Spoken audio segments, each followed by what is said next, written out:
Alright, here we go. It is now the next day, Wednesday. I'm at work again. That's probably a bit noisy in the background, but this should work. Should be able to hopefully get a bit of peace and undisturbed here to be able to rattle off and continue on with my dictation. Still, our context here is the strike point of bootstrapping the bootstrapper, which unfolds into a number of directions, a bunch of different projects, which are all relatable to each other. All of these different directions are kind of able to feed off of the context of the strike point domain, which I have been establishing through this media expression piece. So I last left off at well, I think it was to do with some mental health stuff or getting triggered. What was it? It's okay. So I haven't reviewed any of the writings or any of the recordings yet. I hope to use transcription software to automate the task of getting it transcribed, which would be a lot easier than manually listening to the whole thing. There's also some other features like word cloud and stuff you can get automated, which I think would be really cool. So anyway, I have not reviewed anything that I've done yet so far, and I currently continue to simply attempt to exhaust this strike point without the assistance of any other technologies, even including writing down notes as I speak. I have written down a few things here and there outside of recording time to kind of remind me of things that maybe I wanted to talk about. So I'm just going to continue on, proceed while I can with a few topics. I've been trying to think of how I can make this more and more relevant and more understandable and relatable to people, to others, to my peers, and in which ways it depends on who you are and what your experiences are.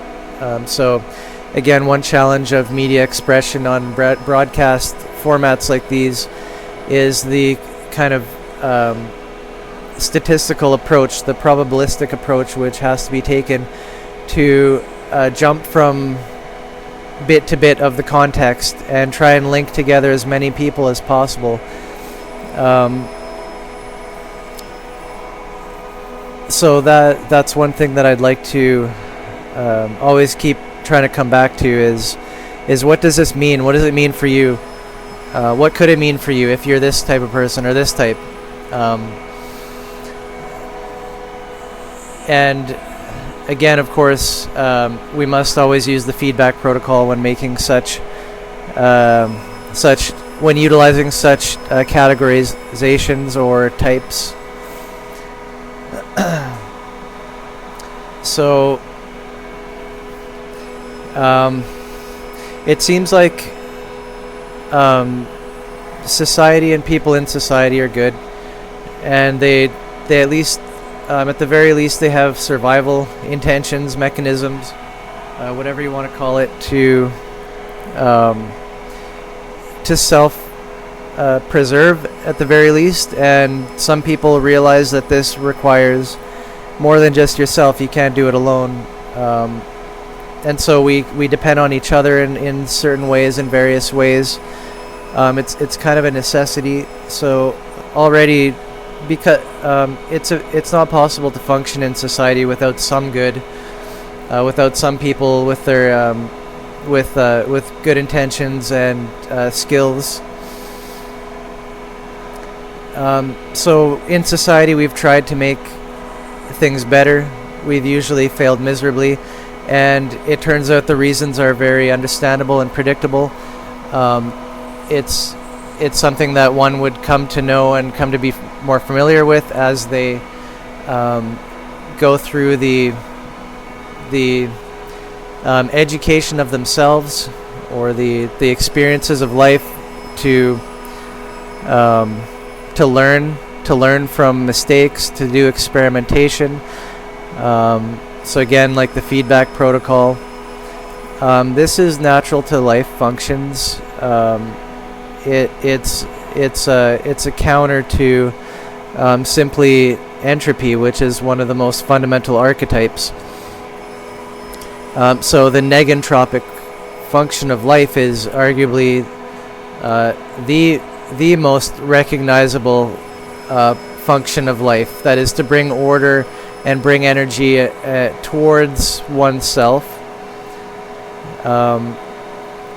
But again, as we are interrelated, rational linear versions or ideas of the self, such as in the format of strict identity, these things are too simplistic to, it becomes very difficult to try and actually emulate this negentropic life function in the context of a machine, of a programmed machine. So this is why we really need things like the feedback protocol, which simply sets up or bootstraps the processes that are necessary for each person to do within their own context what's necessary for increasing the amount of order that can be around them, and that cushion, that the lifelines, the life rafts, all the parts that come together and which are important.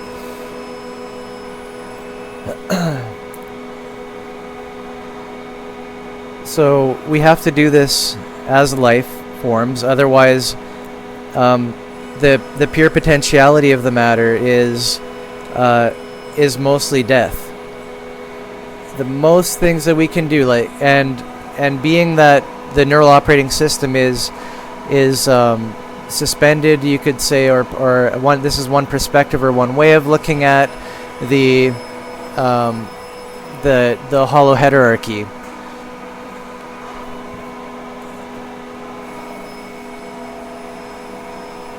And so, sorry, I just got a text.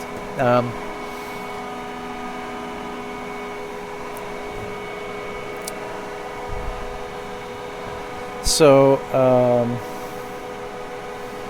I was just talking about the hetero-holarchy, or hollow heterarchy, whichever you prefer.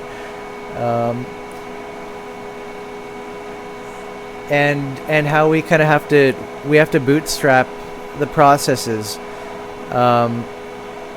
It's not a matter of taking instruction, which would be a function at like participant coherence, but we need to bring people into membership.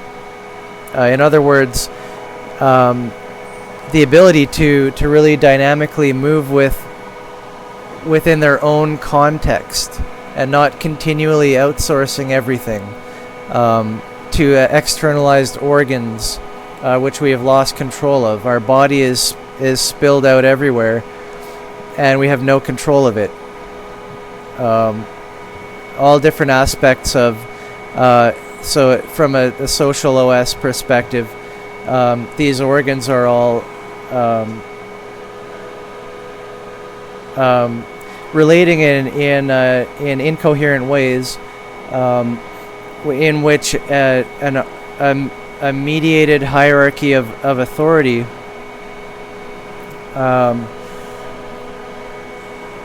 is being interfaced with. So we are as like an agent functioning together into this social operating system, which is not properly interfacing with the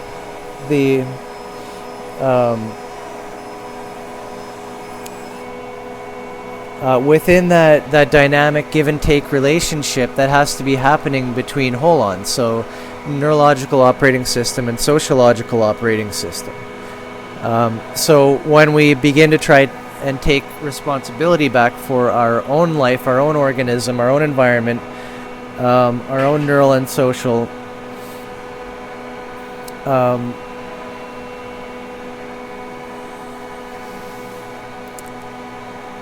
I forget where I was going with that, but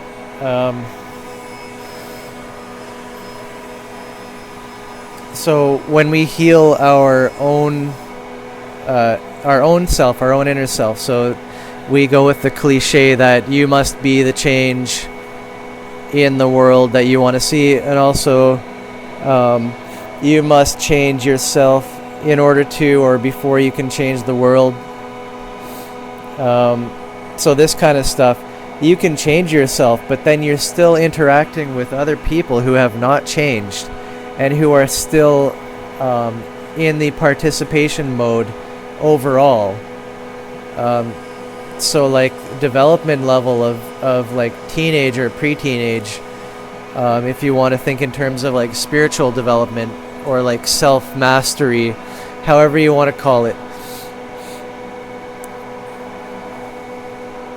And so we find a discongruence when we, as human beings, as life forms, start to understand and realize our context, that we are in a body.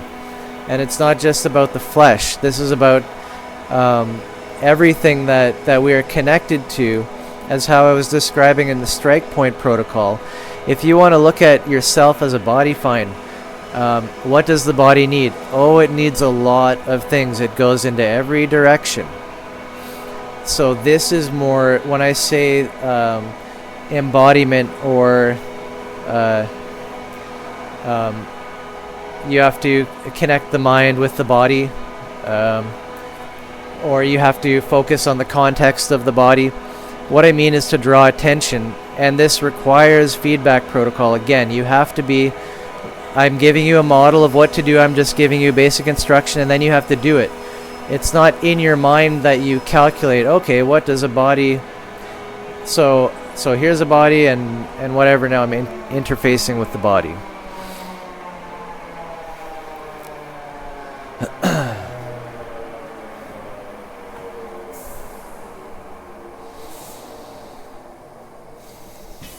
Using the feedback protocol.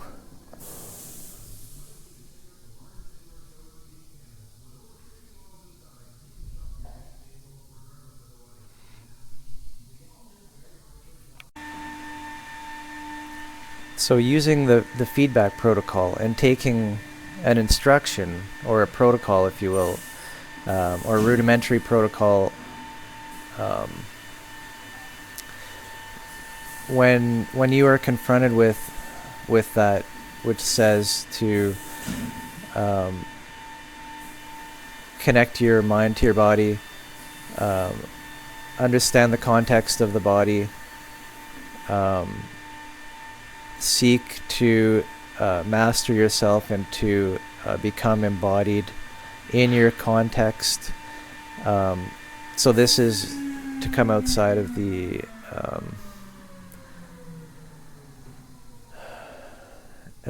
rational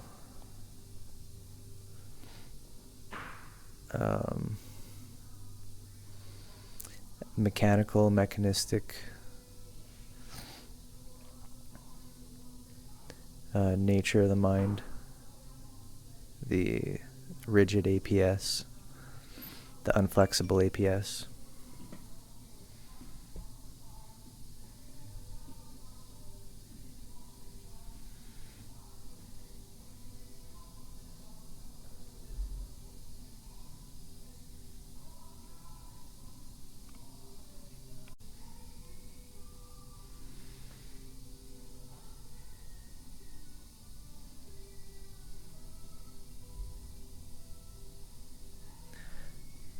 So then we proceed to experiment using that model, or that model provided by the protocol. It says to do something, try it, and see what happens. And see if you're getting the results that you expect, or see if you notice something that you hadn't noticed before.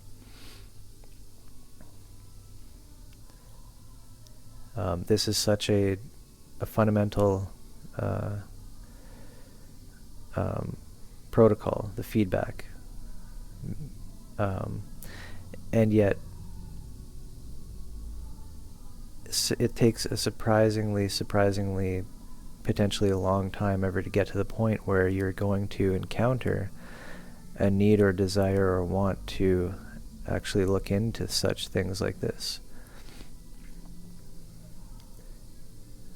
For many, there's no reason, and it's not obvious to study phenomenology.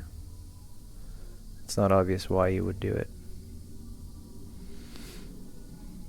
But this is the kind of thing that puts narratives in their context, that puts the APS and the spectacle in its context, rather than living in it, unconscious of its mechanisms, which are deeply embedded in your perception of reality.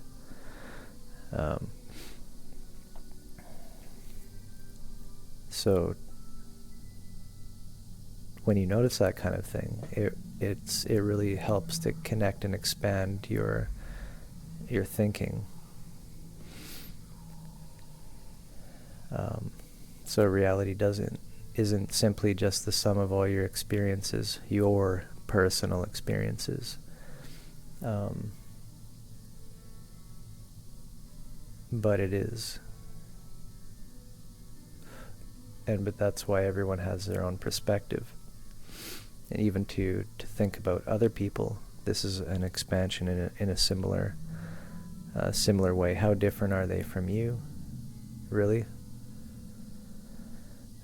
When you can make connections like this, like the fundamental protocols that are going on inside the experience of the subjective experience of consciousness, when you can connect those, you realize other people are say run an experiment and it works for them too, and it's like that's kind of one way of confirming just that certain things are isomorphic, highly coherent, and especially when one has had a mystical type experience, it can be really healthy to find others who also can relate to that and communicate about these types of things.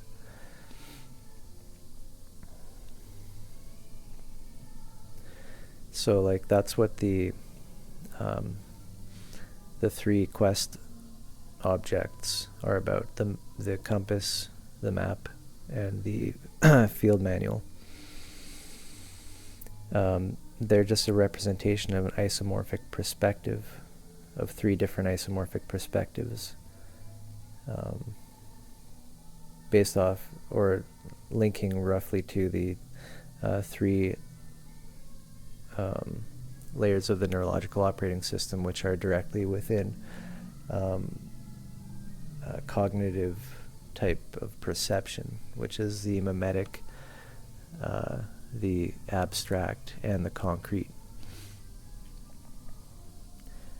So in that order, we have mimetic, the field guide; abstract, the map; and concrete, the compass. And of course, all four being possibly or potentially perceived simply as one. This would be the shared layer of the operating system, NeuralOS. And this is represented by the direction, I believe it's... in the context of the quest object, it's simply called the quest object, or the quest artifact. in that you can acquire the quest artifact, you can acquire the map, you can acquire the compass or the field manual, or two of those. Similar with the temperaments, how we find that you don't just have one temperament. It's usually what we find is a dominant one or maybe two temperaments, which somebody would prefer, and a sort of mix of the others. Because if you ever see one, you do see the others, but they're just not in clear view yet.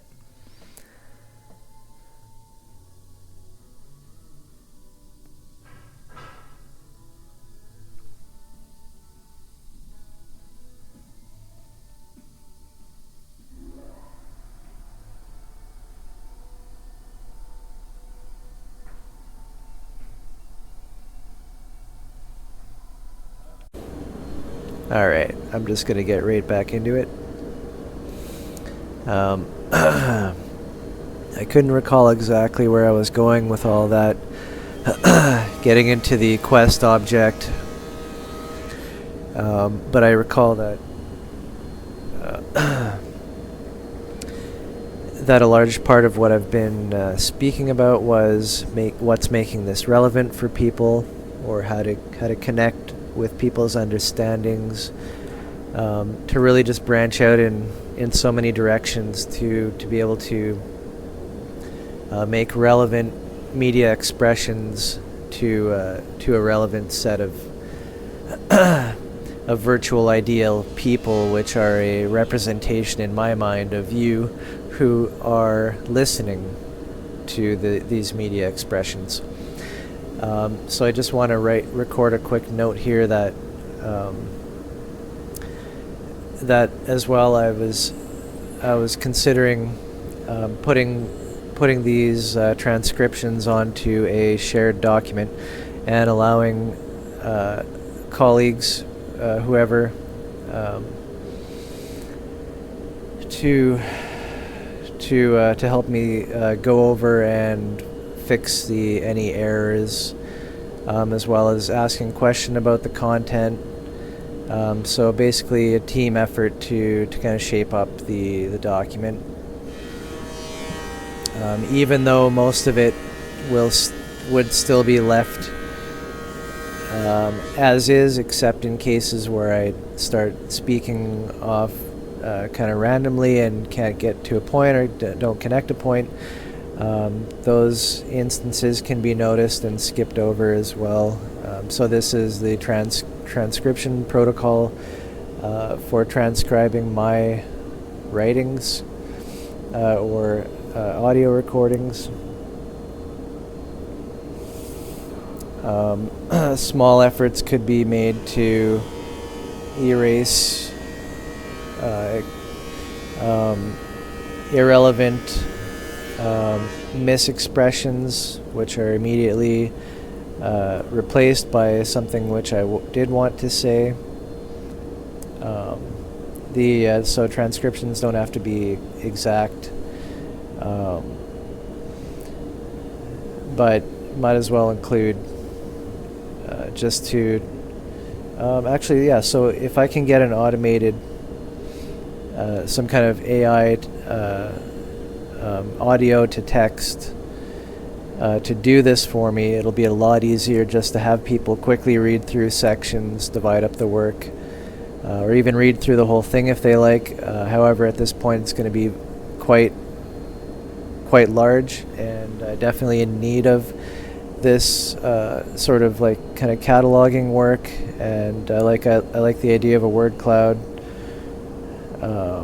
as well as I described before, the the actual sort of like strike point domain table of contents. So I gave the two variants of that data. One in its timeless form, which is simply an attempt to at best represent the static view of the cosmos, which is iterated, throughout this strike point, or as I have been calling the domain in which the arc strikes.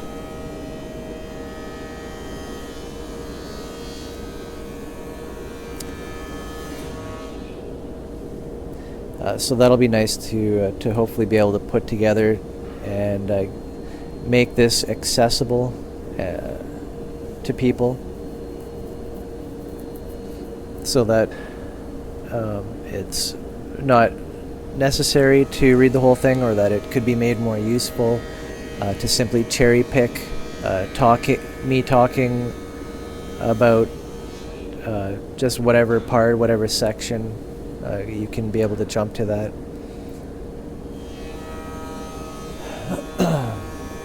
As well, I like the idea of feedback. If possible, it's ideal. If early on in these efforts that questions could be asked, and I could continue to make recordings of the most relevant nature while wrapping up the project of this current writing piece.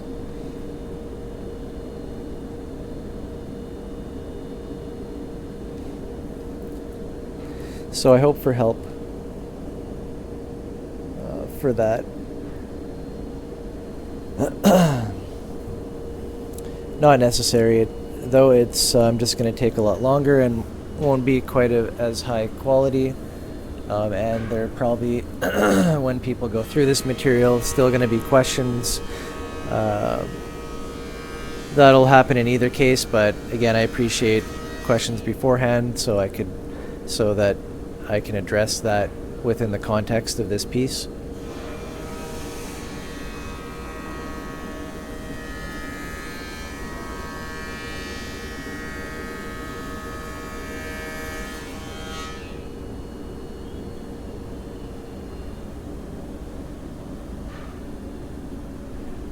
Just a note, I'm low on battery on this thing. I believe I have new batteries, so if I run out, that sucks. I'm not going to see or remember where it cut off, but I believe I have batteries here anyways.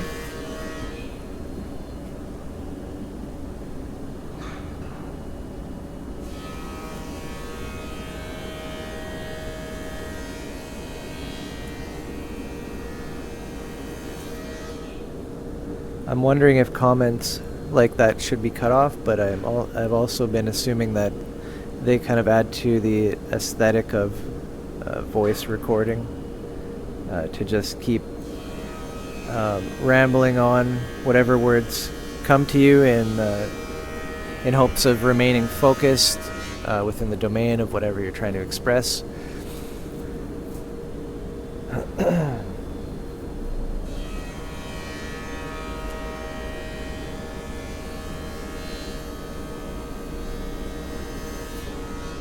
So I'll see if I can think about any more ways of connecting with people or making this relevant.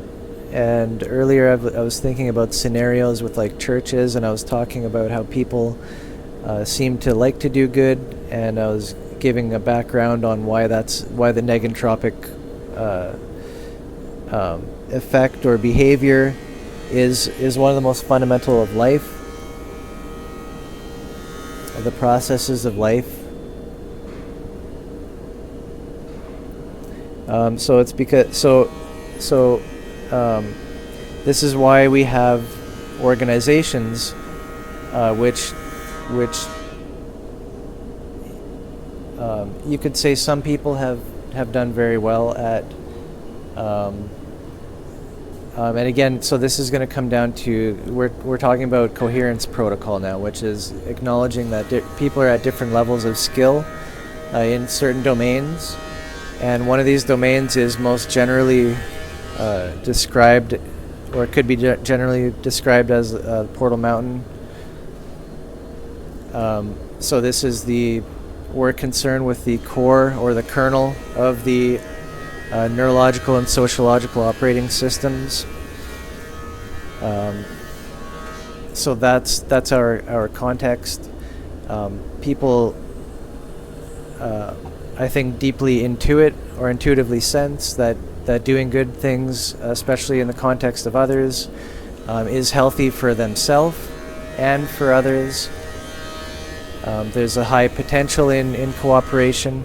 So people have done stuff like churches, and they've failed miserably, and they remain at a participant level, which is limited, such as the law itself as a strict limitation, or as a strict, I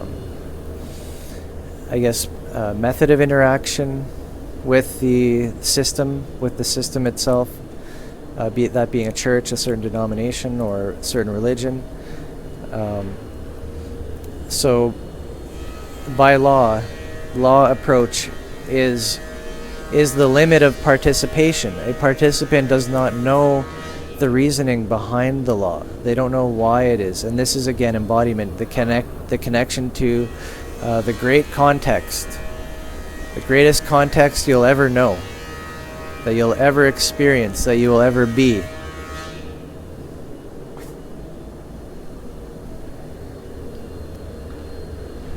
And that is, well, of course, what's right in front of you.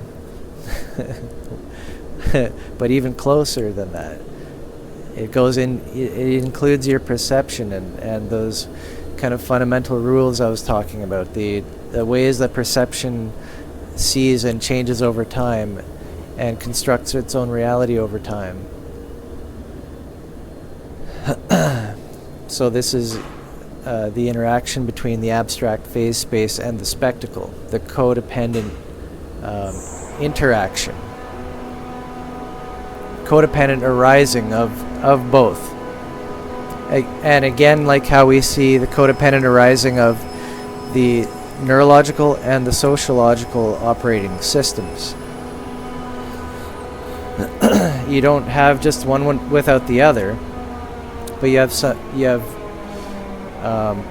in general what we call isomorphism or dysmorphism, which is a natural result of entropy. Again, like I said, the decay of all facets of everything everywhere seems to decay, so we have to have negentropic behaviors on our side. And the neurological operating system being full of fuck and hay, lots of straw and hay.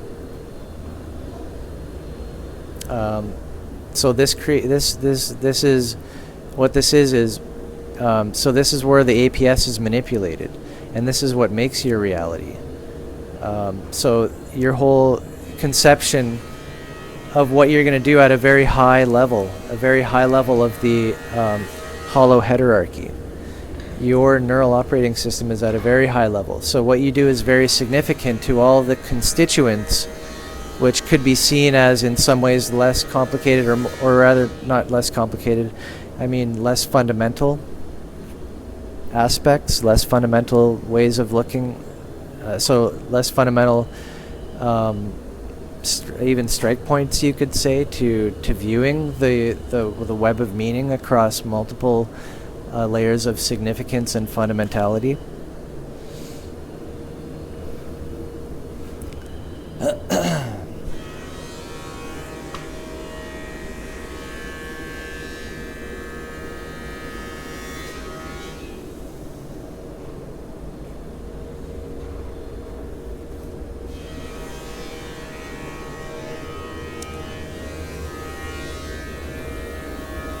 So this is the view that of what comes into view is the body, and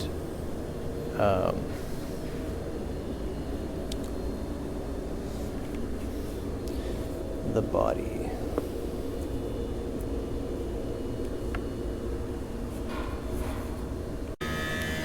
Okay, so we were talking about doing good and people who want to do good, and how that's kind of a natural implication. It's a natural leaning, a natural desire of life.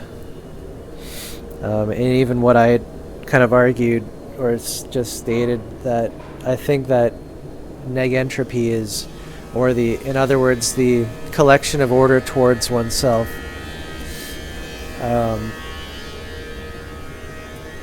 is a major function of life, if not one of the defining functions. One of the most fundamental anyway, so correlating with entropy itself. That everything decays.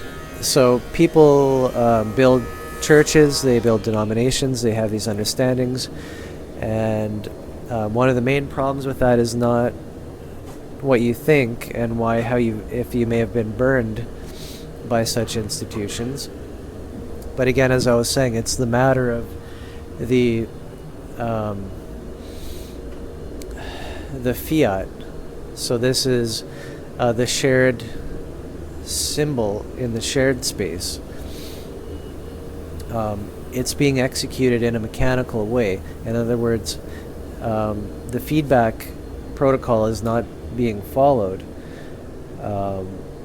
but people are still in a stage where they are at participation, degree of coherence.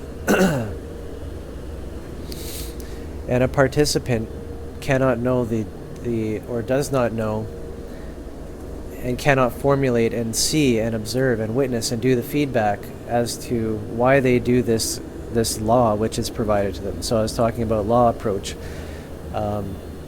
just to kind of give an analogy, a biblical analogy, law versus grace, or Old Testament versus New Testament.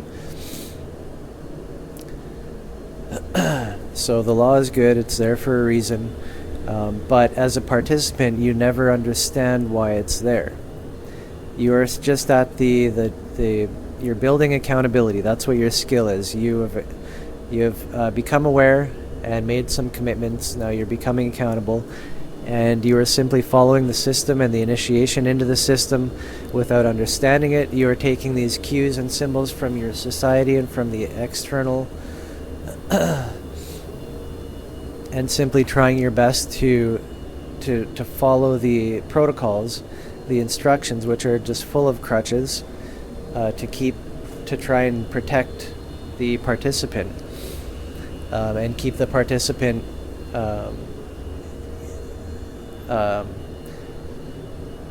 I guess to enable the participant to perform good experiments, which will lead to that deeper understanding, so the discipline and the insight.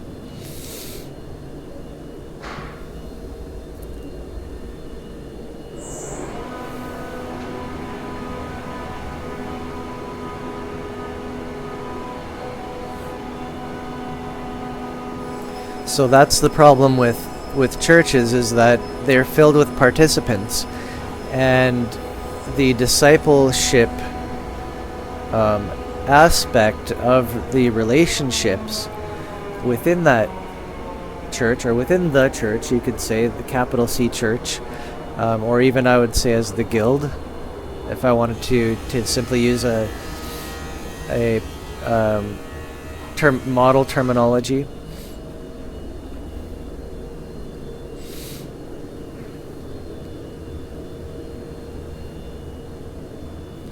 So we need members, in other words. Members are the ones who know, who are always able to see a deeper level of things and of certain behaviors of whatever your coherence, whatever skill that we're looking at the coherence of here. If it is at membership coherence, then it means that you're starting to see the deeper workings of how that system functions, and how to interact with it properly.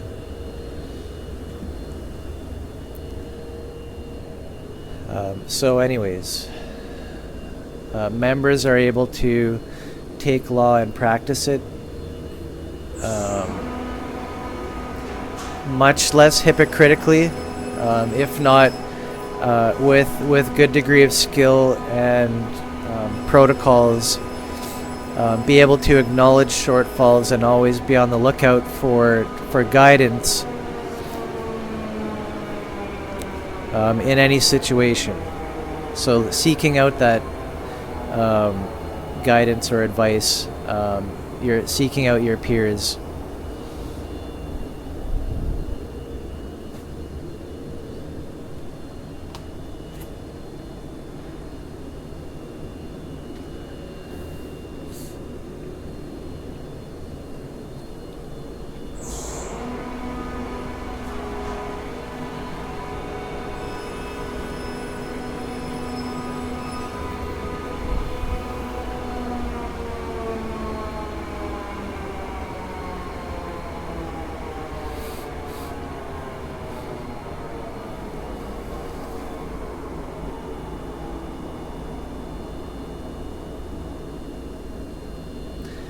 I'm having trouble thinking of where else I can go with that,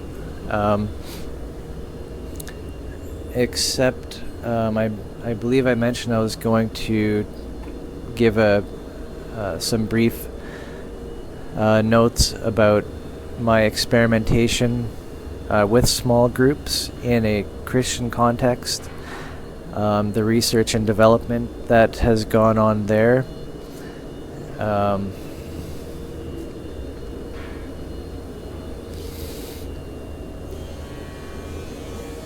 And how the model can be extended into this area, particularly for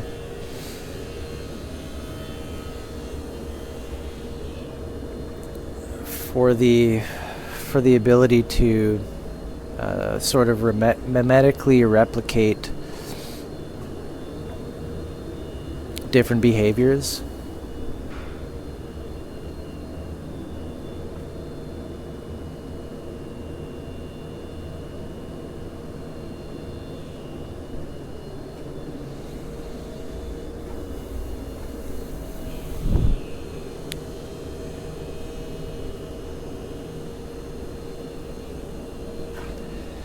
So one of the things that we'd practiced was at first an intentional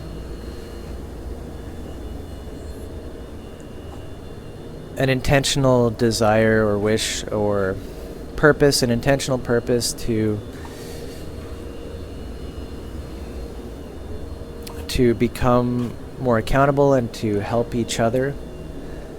And we did this initially by setting up partners. So we had, let's say, about a core of 6 people, sometimes up to 8. And then we had at most 13 a few times. Usually it averages normally around 8 to 10 people.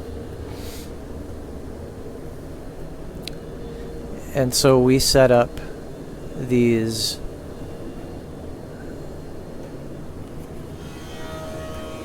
small groups which connected, or at least this one small group that we set up, which connected to each other every week, Sunday evenings at a Tim Hortons. So in a public space, a fairly open group of men studying. So it's a male only study, which is kind of a funny concept, but I think that it there's no reason it shouldn't happen. We want to start up or help, actually probably start up a co-ed group, but we don't have a big enough or a strong enough core right now to try and divide people or get people to go to something else. So we've been practicing mostly studying doctrine, studying scripture, just leading different studies in different areas that we thought were important, specifically regarding with discipleship, one of the last studies we did was how to know the Holy Spirit, or how to know if it's if you have the Holy Spirit with you, which is analogous to this embodiment which I'm talking about, along the same lines.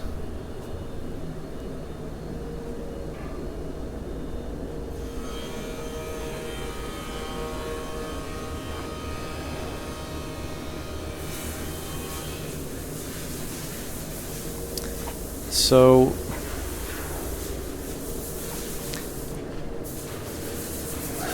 I started really intentional there, that I wanted to really perfect what a small group can do, or what it should be like, just in my researches anyways. But what ended up happening was more casual or relaxed, I guess you could say, and just doing studies based on our interests and needs, and kind of just doing really interesting discussion. And so I felt like I've been on a mission there as well. I know one of my good friends who started that group with me has felt on a similar mission. So I mean, this is just work that we want to be doing. But anyways, it's turned out great, but not a lot of, I guess you could say, discipline. We've been trying to put together this discipleship program, and I mean, we're getting there, but things always take time to develop, and I think we've been doing a good job of being able to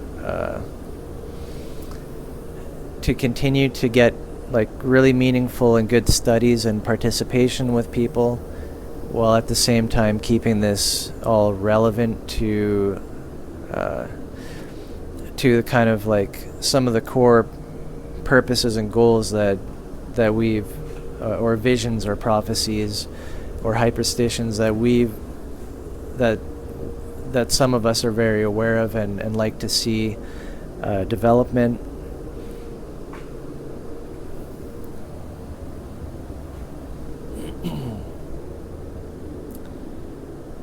So as far as protocol, it's important to have a time set, obviously. Like this would be the schedule protocol, I don't know, whatever. For a proximity guild, you just have a schedule, or the space-time protocol, real estate protocol, whatever. So you need a place and a time, and so accept it as a gathering time. And basically just let people show up. There's nothing to that protocol. So for us, we had a prayer protocol. So after people have settled in and the kind of chit chat is done, and it's like time to get started. So the prayer protocol, we would just typically just ask, typically ask for assistance from God, by the Holy Spirit, that we may see as God sees in what we are doing, and to align our behaviors as such, generally speaking. So that's just a small example to kind of fill out the protocol. Aside from simply pray before you begin.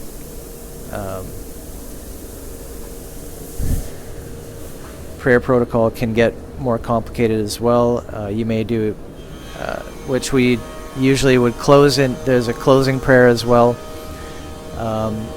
There's different ways of praying. You can have multiple people participate in the praying.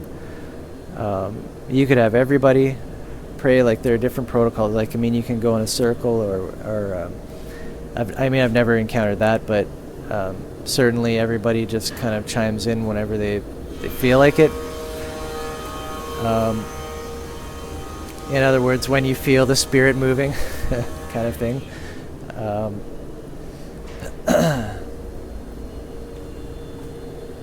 Yeah, so that's prayer. I've been practicing prayer for a couple of years, and I do enjoy it. I think I like how grounding it can be. Just to kind of define a purpose for the space-time allocation, to even prophecy intentions, almost, it's like that, or like setting up hyperstitional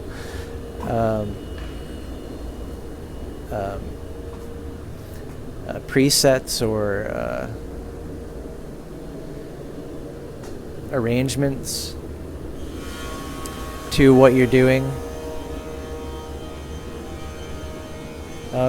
Really most often just putting your intentions out there, especially to express with others, especially as a way of communicating deeply what's on your heart. The prayer protocol can be used for that kind of stuff. But anyway, so that would be an example of one example of a protocol. In this context, another one would, I guess, be like the Constitution protocol. This is related to proximity, I guess, creating proximity guilds, or what I've referred to as recurring proximity guilds. So that's when you can notice a pattern through space-time, and not just so many one-offs like meeting a stranger. Well, technically you got a proximity guild going if you're talking to them, but there may be no abstractions upholding that interaction, such as an agreement to meet again or contact information.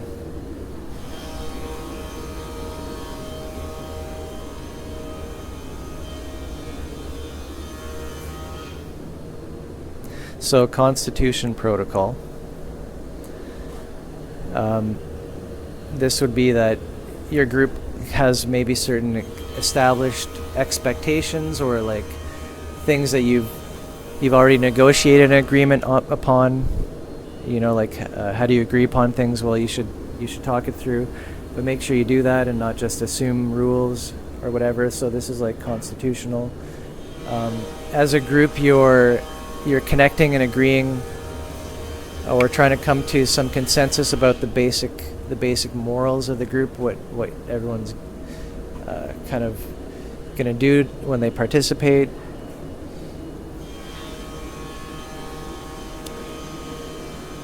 So you would set up a constitution for something like, in our case, that we are going to use the Bible as our source material. So as our collection of doctrine, collection of expressions. So this is externalized memory to dealing with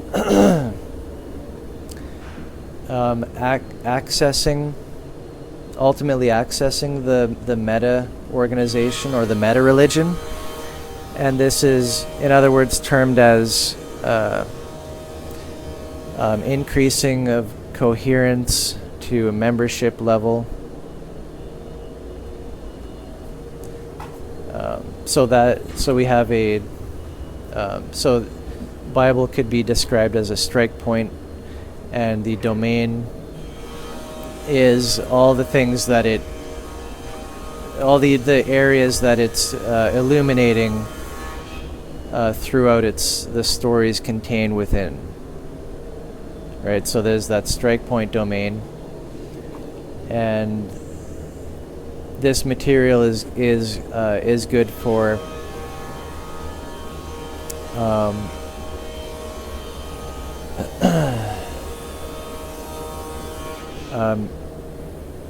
good source material for studying of the meta religion.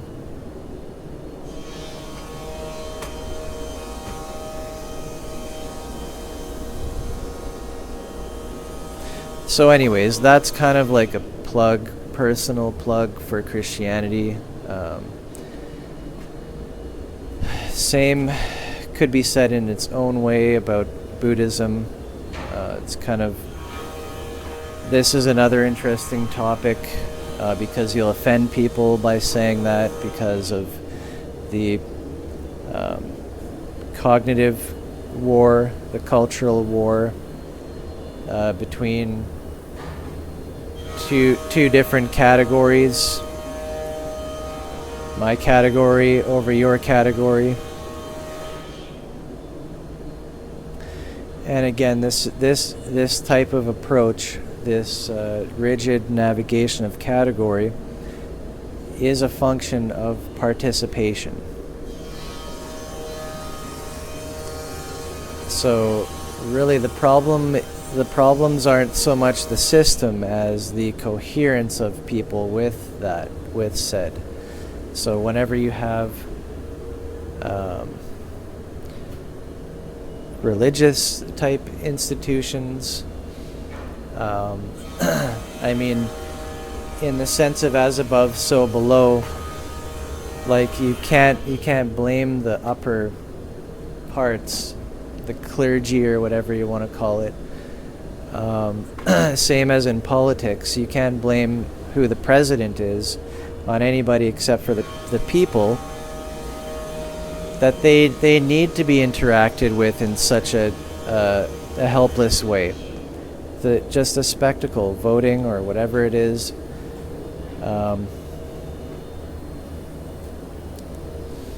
So the way that people are expecting interaction from leaders is that the state does everything without much having to have much concern. Again, getting back to the money issue, you just have to make money. You have to work a job, and all other constraints can go out the window. But then we have the problem of people not respecting the constraints, which can be navigated and observed through the context of the body.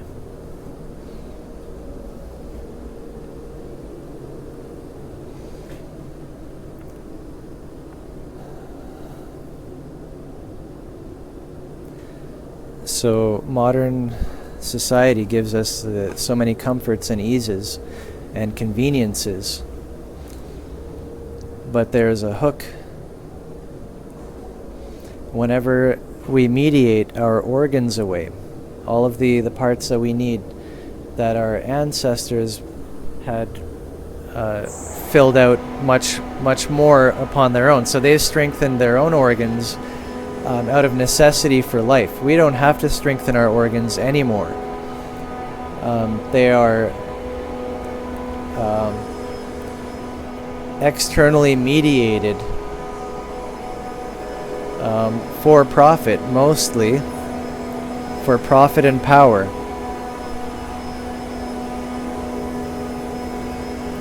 But you can again look at it like simply a state of decay. Simply what happens when things decay and when people don't take care of them. It's not possible for government to work the way that we think that it works.